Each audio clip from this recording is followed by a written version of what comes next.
Hey guys, this is Robert Brooks, Authomate CEO, Brickhouse Limited Security and Intelligence. I'm here at the Fort Collins Veterans Monument.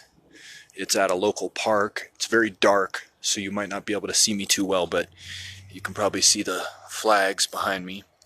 And over here we have interesting memorial. It's got 5 placards, one for each branch, each of the main branches of United States military. There's Department of Army, Department of Navy, there's United States Air Force, there's the Coast Guard, and there's the Marine Corps. And the reason why I'm filming here and mentioning that is because I want to discuss some stuff that's directly related to government, military, and the industries which support them, dubiously entitled the military-industrial complex, most famously by Dwight Eisenhower when he delivered a really interesting exit speech from his tenure as president following World War II, knowing that the secrets of German scientists who were captured or, liberated, and instead of being tried for war crimes, were brought over under CIA's Project Paperclip to be utilized for the American space program and other military programs. Anyways, long story short, the title of this live video is Government Wetware, AI, Command and Control, and what I call Harem of Janissary. Now, I'll describe that in a minute, but let's first get to the fundamentals, axioms of this argument. So wetware is designated as not only material that would interface with the human brain via sort of artificial neurons, nanotechnology, or like a chip that might have some cultured brain tissue or cloned tissue or some kind of bio or genetically engineered stuff that does some high-level computations. But wetware would also include something like DNA storage, a engineered virus. That would be, bio data. So that would also comprise the genre of wetware. I've been studying this just most recently, probably for about the past 48 hours, because it really grabbed me and it got my attention. Earlier, I had been more interested in things like quantum computing and what quantum computing is capable of doing. So quantum computers utilize kind of a virtual bit in addition to a on or an off, or a signal or no signal. There is also a qubit, which is kind of like an in-between state. It's a virtual bit. Turns out that organic computing is also highly interesting. So I had just visited a website that is GNOWM, that's KNOWM.org. That's like GNOWM.org. And lead guy there is named Alex Nugent. And Alex Nugent did consulting for Army, for the United States Air Force, for United States Navy, and for DARPA, of course, the usual suspects, Defense Advanced Research Project Agency, who, if you have followed me and my material, you have grown to know and love. It turns out that quantum computing is very powerful, but it's not necessarily more powerful than organic computing. That is to say, one of the most powerful organic computers is, like, for example, the human brain, or the brain of a higher species, or hybrid species. It's just grown there naturally due to the advancements of biology and evolution and what have you. There may be some intelligent design there, but I'll leave that for the philosophers. What we're discussing is that organic computing can rival quantum computing. The human brain, or the brain of a higher hybrid organism, does not only perform massive calculations, but it also does It handles live streaming data quite well because there's input sensors in at least 5 different senses that are widely categorized: touch, taste, smell, sight, and hearing. Yes, I think that's all 5. There may even be other senses that are lesser documented or well known or categorized, sort of like a telepathic or sixth sense. But I'll also leave that up to the philosophers. So we have a really interesting conjunction between biology, computation, and massive data streams being handled and processed in real time. This is done by organic computers. So if we're talking about synthetic biology, cybernetics, robotics, advanced animatronics, etc., it would behoove or benefit the maker to pursue a deeper, more rigorous study of organic computing, because more conventional computational models just can't handle that much data due to what's called the von Neumann bottleneck.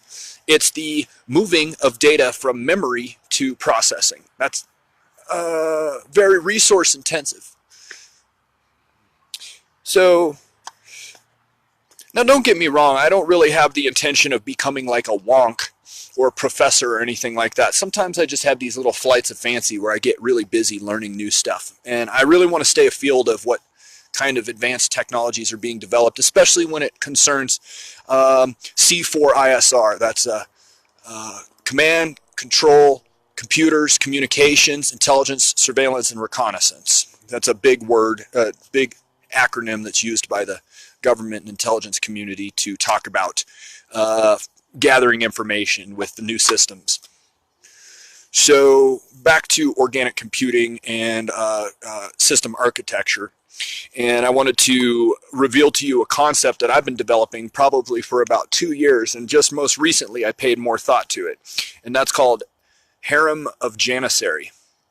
So I have a write-up for it in the Cyberpunk Hacking Security and Intelligence, the Facebook group, and I don't have that write-up available before my eyes at this very moment, but I had really great language that I used when I worded it.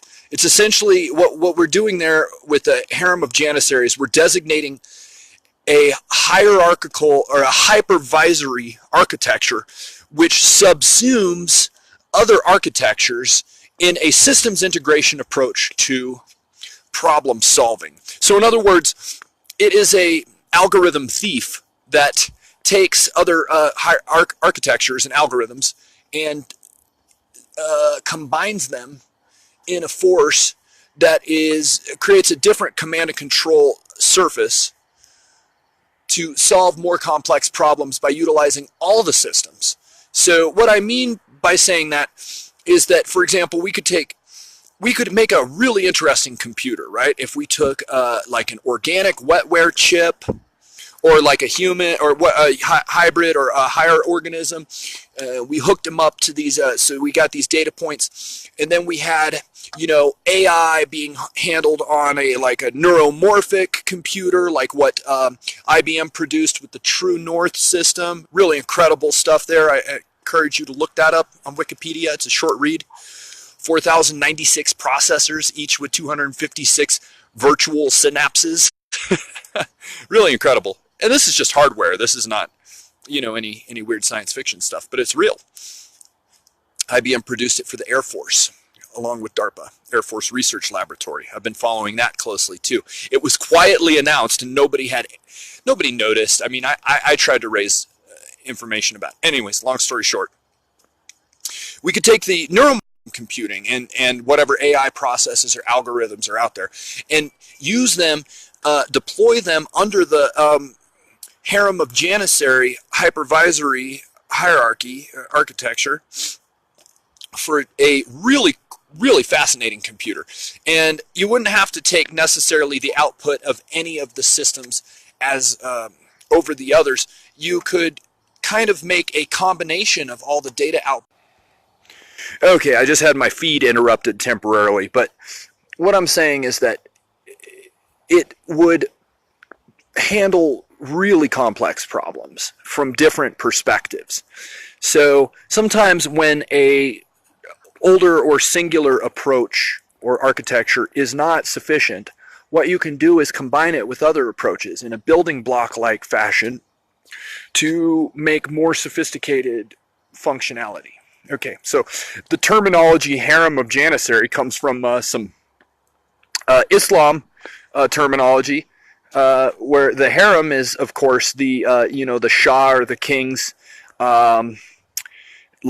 his trove of concubines, of course. So he would have his wives or his girlfriends, concubines, consorts. What do you call them? Not a concierge. There's a word that I'm overlooking there.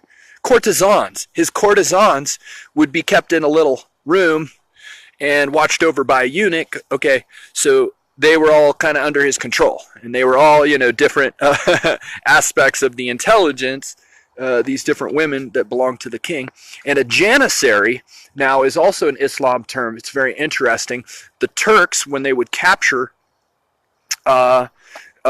Christians in the Crusades, would often imprison them and then keep them and reform them. And this also happened with their enemies' children. So they would demand a tribute of the enemy's children, and then bring the enemy's children over and actually treat them very well and educate them and raise them under Islam. And they became very powerful warriors because they were basically like brainwashed agents for the king. So harem of Janissary, the name of my hypervisory architecture, which subsumes other architectures to produce a systems integration approach to problem solving, suggests that we capture all the other algorithms like little Pokemon, and we deploy them under our command and control, utilizing our C4ISR, that's command, control, computers, communication, intelligence, surveillance, and reconnaissance, via modern WETWARE, artificial intelligence, quantum computing, neuromorphic computing, etc., etc. You've been listening to Robert Brooks Authament. That's me, CEO, Brickhouse Limited Security and Intelligence. Keep it locked right here for more genius shit from the next level.